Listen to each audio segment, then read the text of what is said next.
दोस्तों हेलो दोस्तों, good morning. सुबह के 7 बज चुके हैं।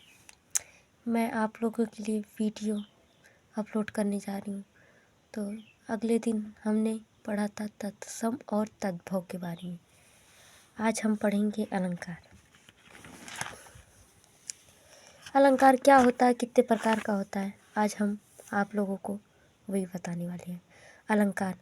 अलंकार देखो 2 प्रकार के होते हैं, एक शब्दालंकार, एक अर्थालंकार। ठीक, तो अलंकार किसे कहते हैं? अलंकार काव्य की शोभा बढ़ाने वाले तत्वों को हम अलंकार कहते हैं। ओके। और अलंकार 2 प्रकार के होते हैं, शब्दालंकार, अर्थालंकार। ठीक, और शब्दालंकार और अर्थालंकार के कितने भाग होते हैं, आज हम उसके बारे में बताएंगे आप लोग। तो हम सबसे पहले जानेंगे शब्दालंकार कितने प्रकार के होते हैं। ठीक, ये होते हैं 3 प्रकार के, अनुप्रास अलंकार, यमक, श्लेष। ठीक, शब्दालंकार के 3 भाग होते हैं, अनुप्रास, यमक, श्लेष। तो अनुप्रास अलंकार को हम कैसे पहचानेंगे, अनुप्रास अलंकार क्या होता है, ठीक, उसके बारे में हम जानेंगे। देखो, अनुप्रास अलंकार जहाँ एक वर्ड या एक अक्षर बार बार रिपीट होता है, बार बार आता है। एक वर्ड, जहाँ एक वर्ड बार बार आता है, बार बार उसकी आवृत्ति होती है, वही अनुप्रास अलंकार होता है। जैसे उदाहरण के लिए हम बताएंगे, चारों चंद्र की चंचल किरणें खेल रही जल थल में। ठीक, इसमें देखिए चा, ये वर्ड है ना, चा एक बार आया, चारू फिर 2 बार आया, यहाँ भी आ गया, मतलब बार बार इसका आया। चारू चंद्र, यहाँ भी आया चा, फिर की चंचल, यहाँ 2 बार ही आया चा। तो इस मतलब वर्डों की आवृत्ति हो रही है, बार बार ये वर्ड आ रहा है। जिस शब्द में, जिस अक्षर में बार बार एक वर्ड आए, उसे हम अनुप्रास अलंकार कहते हैं। तो ये अनुप्रास अलंकार। और दूसरा एग्जाम्पल है, रघुपति राघव राजा राम पतित पावन सीताराम। ठीक, तो रघुपति में देखिए रा एक बार आया, ये वर्ड है रघुपति, एक बार वर्ड आया, फिर जाके रा आ गया, फिर जाके रा आ गया। रघुपति राघव में भी रा आया है, राजा राम में भी वो रा आया है, राजा में आया, फिर राम में भी रा आया है। तो इसी को मतलब जिसमें वर्डों की आवृत्ति होती है उसे हम अनुप्रास अलंकार कहते हैं। ठीक, अब यमक अलंकार के बारे में हम जानेंगे।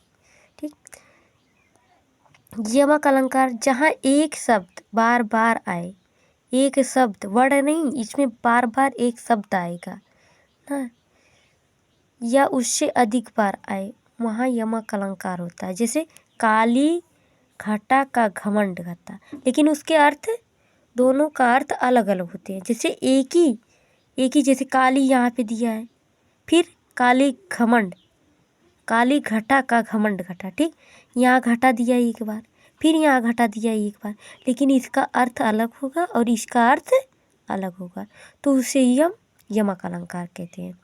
जहाँ एक शब्दों के बार बार आए या उससे अधिक बार आए, वहाँ यमक अलंकार होता है, लेकिन दोनों का अर्थ अलग अलग होता है। उदाहरण के लिए जैसे काली घटा का घमंड घटा। ठीक, पहले घटा का अर्थ है, पहले वाली ये जो घटा है इसका अर्थ है बादल थे, मेघ के थे। ठीक, और दूसरे घटा का अर्थ है कम होना, मतलब एक घटा का अर्थ है बादल और दूसरे का अर्थ है कम होना। ठीक, तो मतलब एक ही, इसमें ऐसा है, एक ही शब्द 2 बार आया, 2 बार रिपीट हुआ, लेकिन अर्थ उसके अलग अलग हुए, तो इसी को हम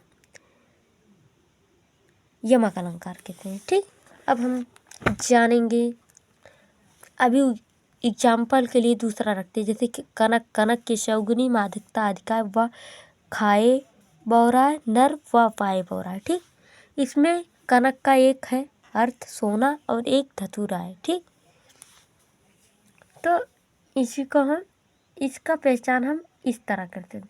फिर आते हैं श्लेष अलंकार। ठीक, श्लेष अलंकार तीसरा है, शब्दालंकार के तीसरे भाग है श्लेष अलंकार। इसमें एक ही शब्द होता है, लेकिन श्लेष अलंकार में एक शब्द एक ही बार प्रयोग हो और उसका अर्थ भिन्न हो, वहाँ श्लेष अलंकार। जैसे एक ही शब्द एक ही बार आएगा, लेकिन एक मतलब कि उसका अर्थ अलग होगा ना। एक ही का चिपका हुआ होता है, ढेर सारे अर्थ होते हैं एक ही शब्द का। जैसे रहीमन पानी राखिए, एग्जाम्पल के लिए, रहीमन पानी राखिए बिन पानी सब शून, पानी गए न उबरे मोती मानुष चून। ठीक, पानी का अर्थ यहाँ मोती के लिए है, एक अर्थ हुआ। ठीक, इसके पानी का अर्थ मतलब ये जो पानी है, पानी का अर्थ मोती के लिए हुआ, मनुष्य के लिए हुआ, आटा चूने के लिए हुआ। ठीक, और दूसरा एग्जाम्पल, रावण सिर सरोज बनचारी, चले रघुवीर सिलिमुख धारी। यहाँ सिलिमुख का अर्थ है भ्रमण, भ्रमण से भी है, बाण से भी है। ठीक, आज के लिए इतना ही, फिर अगले वीडियो में मिलते हैं हम आपके लिए मतलब वीडियो लेके आएंगे कल हम आपके लिए। अर्थालंकार कितने प्रकार का होता है और इसको कैसे पहचाना जा सकता है। ठीक, तो बाय बाय, आज के लिए इतना ही, फिर मिलते हैं अगली वीडियो में। अगर वीडियो अच्छी लगी हो तो लाइक कीजिए, कमेंट कीजिए ना, ढेर सारा प्यार दीजिए।